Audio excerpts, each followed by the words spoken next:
I need to know how to fix a water-damaged Nintendo 3DS. First and foremost, get it out of the water. I did.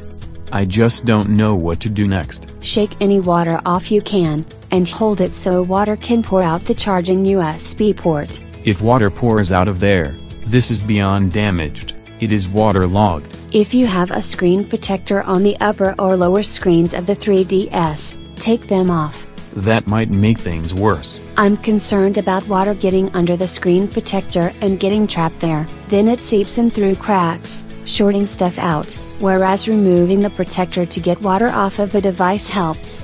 As long as you remove the screen protector in a way that doesn't get water on the rest of the device. If it is in a protective case, you'll want to take that off the 3DS. That's supposed to protect it. From impact, sure.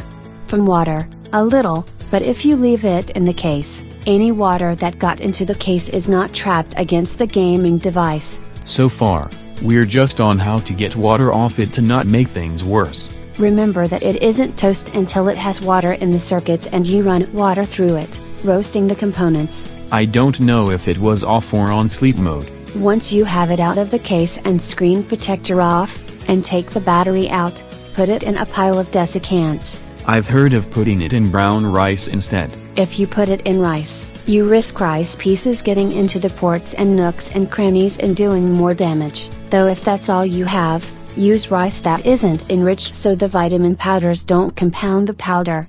So use desiccant if you can get it. Where would I get that? Out of old shoeboxes that still have the "Don't Eat This" packet labeled thingies in it.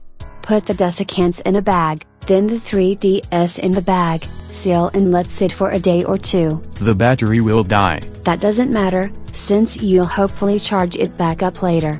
And do put the battery in with the Nintendo gaming device to dry out. When do I get to test it? Don't turn it on while it may still be damp inside, or you risk damaging it so that it doesn't charge up in the future. So at least a day or two to dry, then totally charge it before you test it. Assuming the battery isn't shorted out. If you tried it out fast enough and thoroughly enough, then if it won't come up after charging, replace the battery with a new one, charge that and see if it works. I've heard you need to be concerned about rust. Yes, components can rust if wet, but if it is that damp inside that long, you have totally ruined it. If it was dropped in mud or a toilet, though, you can try to clean the nooks and crannies out with a cotton swab dipped in rubbing alcohol. That would literally be the greatest sacrifice I'd have ever made for gaming if that were necessary. And if all this fails, you won't feel guilty about buying a replacement.